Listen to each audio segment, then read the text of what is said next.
Welcome to the expansion and relocation history of the USHL, the United States Hockey League. The modern-day USHL was formed in 1979, but its lineage traces all the way back to 1947 as the American Amateur Hockey Association. It became the Central Hockey League in 52, the Minnesota Hockey League in 53, the United States Central Hockey League in 56, back to the Central Hockey League in 57, and the United States Hockey League in 61. The USHL from 61 to 79 is what we would call the USHL 1.0, as it was not the full junior league that we know today.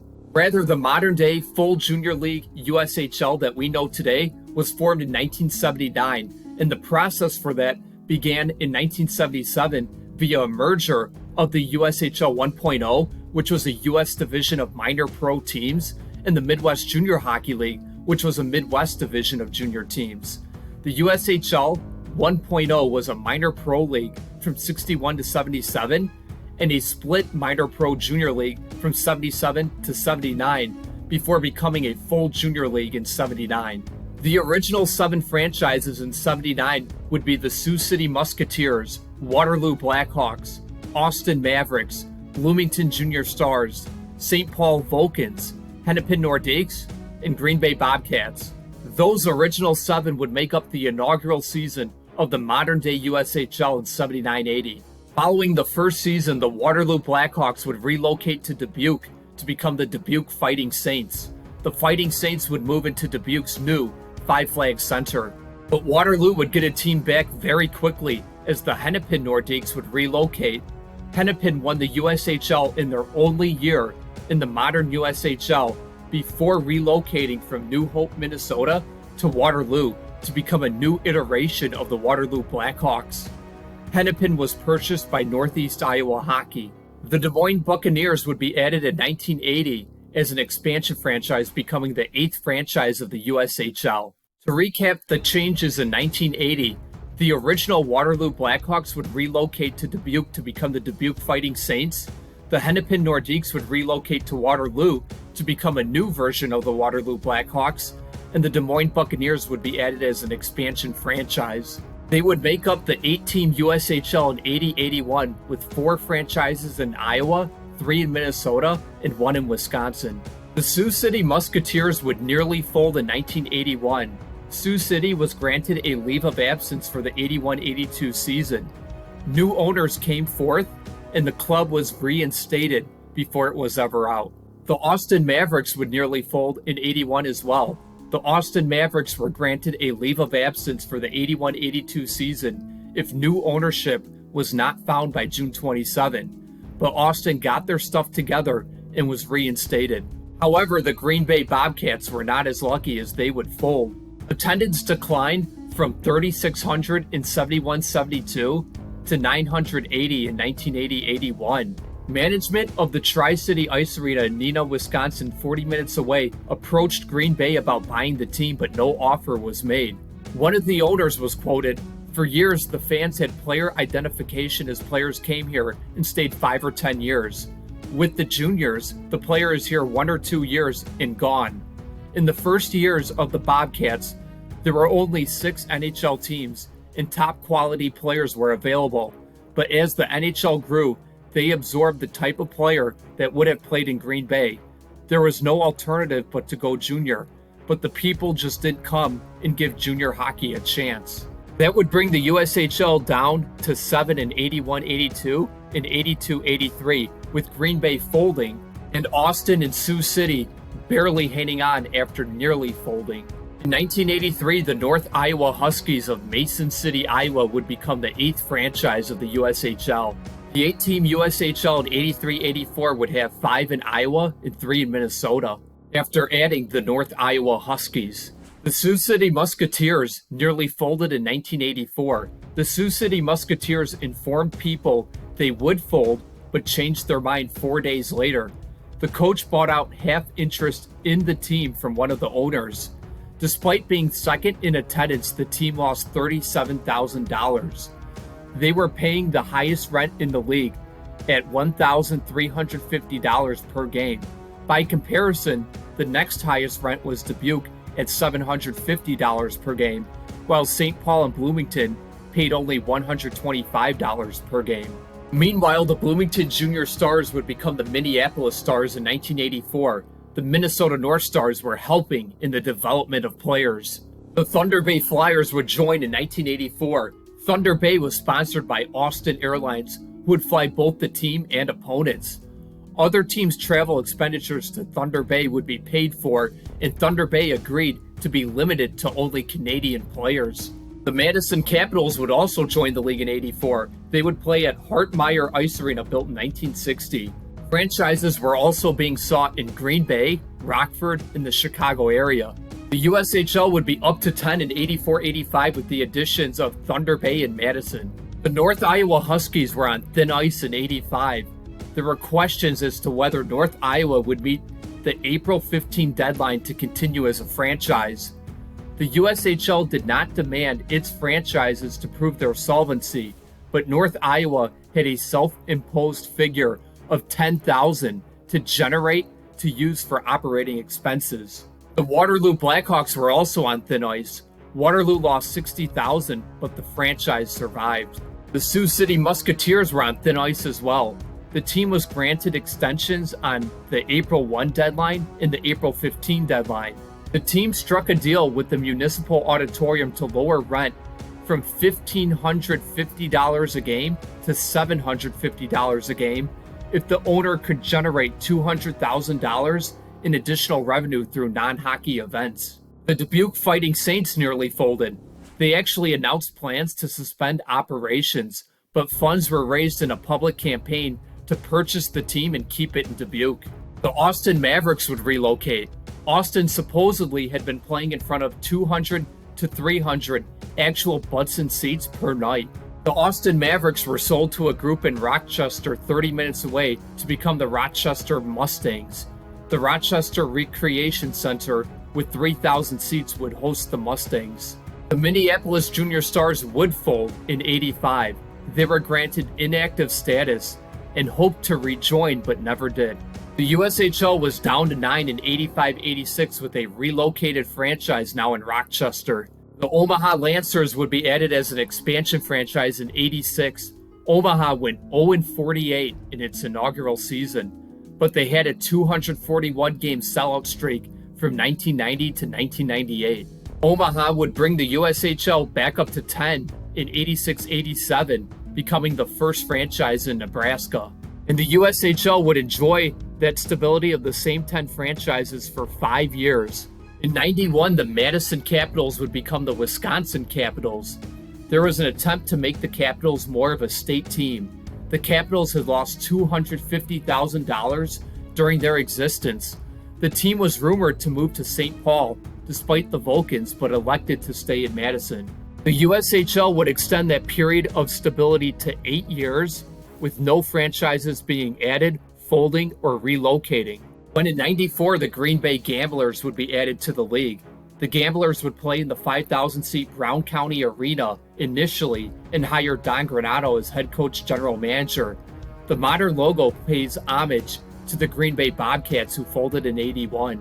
Up to 11 franchises, the USHL announced an expansion plan in '94 with a goal of 12 by '95-'96, a goal of 14 by '96-'97, and a goal of 16 by '97-'98. The expansion requirements were listed as a $100,000 franchise fee, $250,000 in available cash, and a facility with adequate seating and open weekend dates. The locations under consideration were the Quad Cities, Fargo-Moorhead, Sioux Falls, Mankato, and La Crosse. Here is the 11-team USHL in '94-'95 with the team back in Green Bay. The USHL followed through on its promise to add a 12th franchise by '95 with the Fargo-Moorhead Bears. '95 was also the year of a Wisconsin Capitals relocation attempt. The Wisconsin owner proposed to move the franchise to Sioux Falls, with a move to the Quad Cities as a fallback plan. The prospective owners prepared expansion proposals for Madison and Sioux Falls, contingent on whoever was left out. However, the Wisconsin Capitals relocation was rejected. Sioux Falls did not meet the USHL's arena standards. Sioux Falls Expo building had a floor for a rodeo and no ice or adequate locker rooms. The owner would then sue, and the USHL would declare bankruptcy. The USHL paid $3,500 in bus hotel expenses to ensure games were played. The owner used the Wisconsin franchise law to argue the league prevented the franchise from doing business and sued. The USHL president resigned. The USHL declared Chapter 11 bankruptcy to protect itself from litigation. The Wisconsin Capitals would then fold. The owner was awarded $100,000 in attorney's fees when a Wisconsin judge ruled the USHL violated the state's fair dealership law. The league and owner reached a settlement to fold the franchise days before the season started, causing the schedule to be revised. Here is the 11-team USHL 95-96 with Fargo-Moorhead entering the league. The Lincoln Stars would be an expansion franchise in 1996, becoming the 12th franchise in the USHL. Lincoln won the USHL in its first season, the opposite of Omaha going 0-48 in its inaugural season. But like Omaha, Lincoln would enjoy an extremely long sellout streak. That sellout streak would reach 210 games and wasn't snapped until 2002, after Lincoln at Tulsa games were relocated to Lincoln. The Fargo-Moorhead Bears would explore a move in '96 after one season. The Fargo-Moorhead Bears would threaten to move from Moorhead to Fargo unless the team was allowed to sell beer during games. The team claimed to be missing out on $30,000 to $50,000 in sales in advertising because of the beer ban. The Fargo-Moorhead Bears would subsequently fold. Ownership failed to pay the remaining $68,900 of the $100,000 membership fee when the check bounced. Fargo-Moorhead was a third-place team and was disqualified from the playoffs, and the USHL Board of Governors terminated the franchise. As a replacement, Fargo-Moorhead was granted an expansion franchise with the Fargo-Moorhead Ice Sharks to replace the terminated franchise, the Fargo-Moorhead Bears. To make things smooth, the Fargo-Moorhead Bears roster was transferred to the Fargo-Moorhead Ice Sharks. That would make up the 12-team USHL in 96-97, with an expansion franchise in Lincoln and another expansion franchise in Fargo-Moorhead. Team USA would join in 97. They would play a few years with partial schedules and a couple years with full schedules to start. The USHL is up to 13 in 97-98 with Team USA on board. They would have the same 13 in 98-99 when the Sioux Falls Stampede would join the league. Sioux Falls finally gets a team after the saga with the Wisconsin Capitals owner in the mid-90s. Sioux Falls would set a single-season attendance record with over 200,000 fans in 2015-16. The North Iowa Huskies would relocate in 99. At the time of the announcement, North Iowa was averaging 466 fans per game. The owner said Mason City was just too small to hold a team, as it had only a 29,000 population in 99. The North Iowa Huskies would relocate to Cedar Rapids to become the Cedar Rapids Rough Riders. The $10 million 4,000-seat arena would lure the owner of the North Iowa Huskies. The owner would contribute $1 million as an endowment fund for upkeep. The USHL was now up to 14 at the turn of the century, with an expansion franchise in Sioux Falls and a relocated franchise in Cedar Rapids. In 2000, the Twin Cities Vulcans would relocate. The St. Paul Vulcans had been renamed the Twin Cities Vulcans in '95. The Vulcans were averaging under 500 attendance, with ticket prices between $5 to $7 as of '97.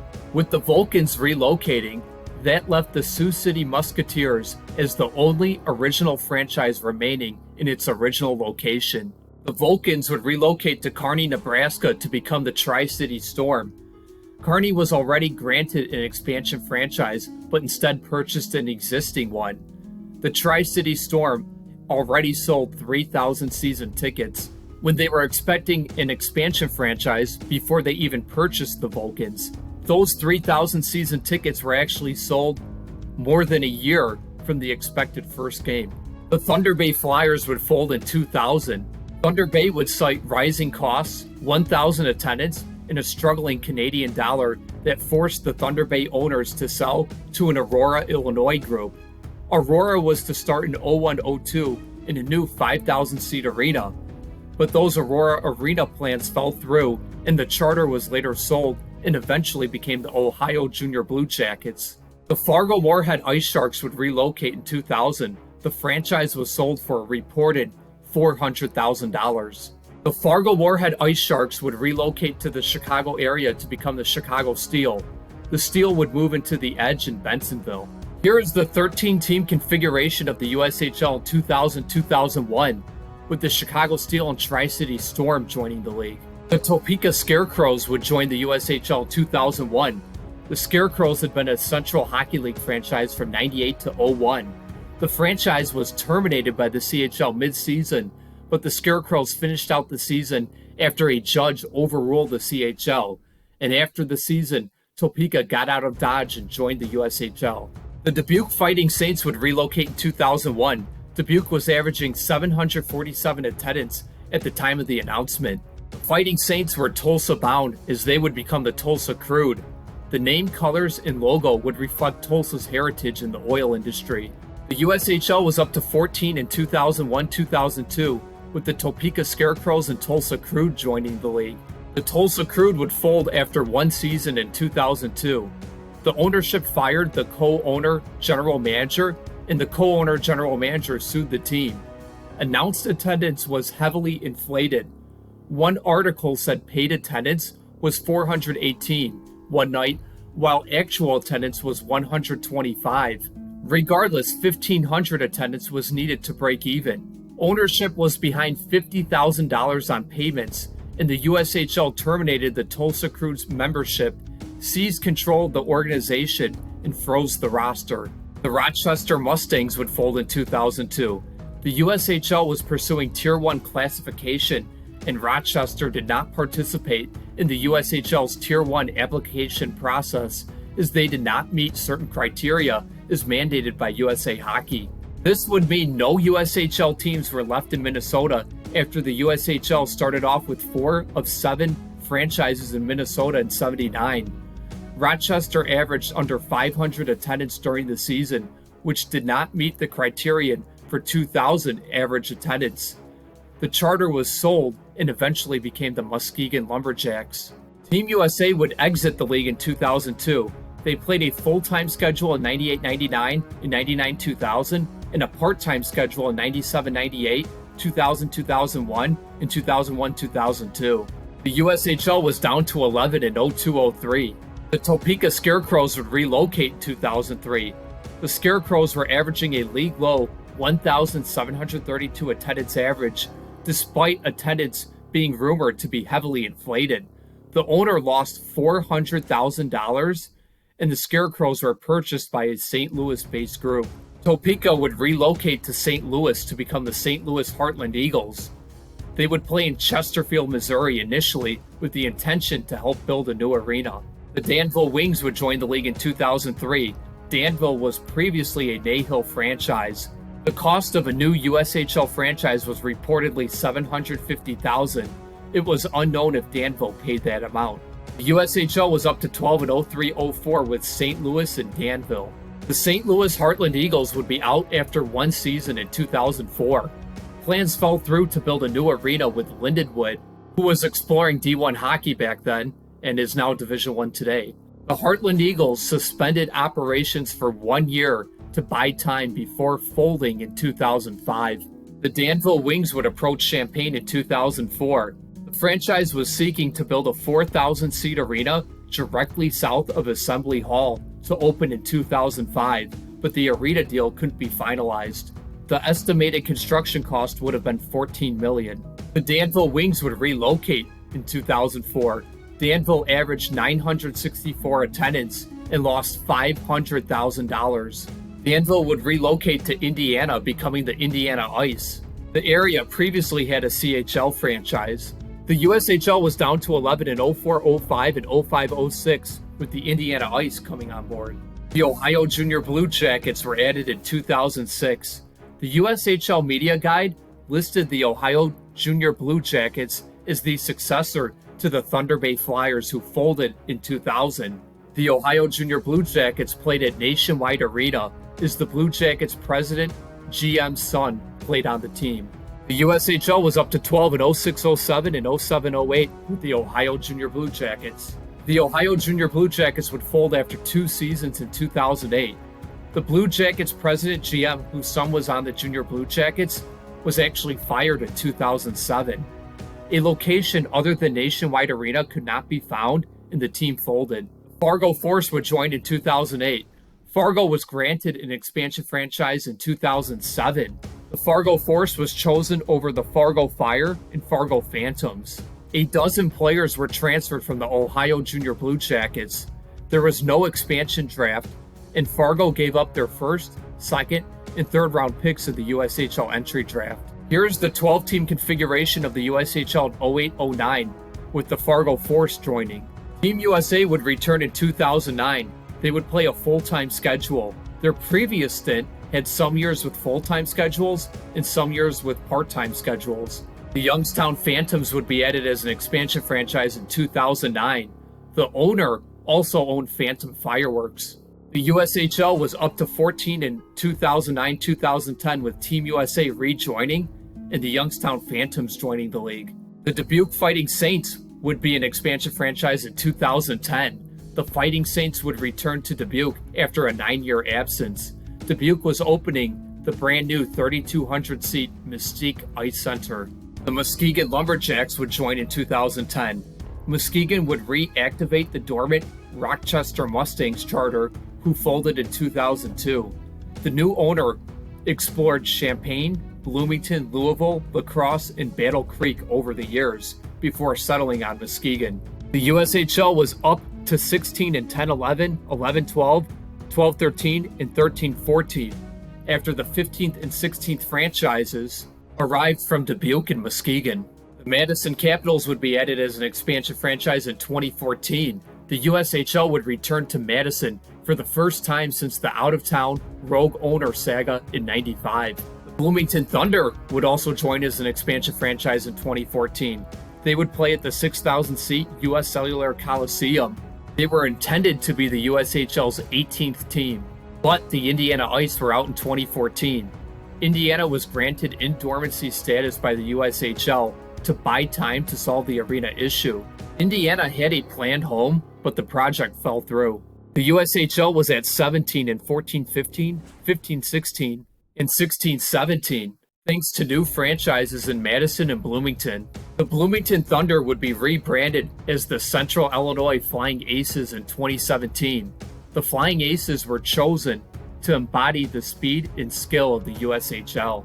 The USHL was still at 17 franchises in 17-18 and 18-19. When the Central Illinois Flying Aces would go dormant in 2019, their financial losses were too insurmountable to continue.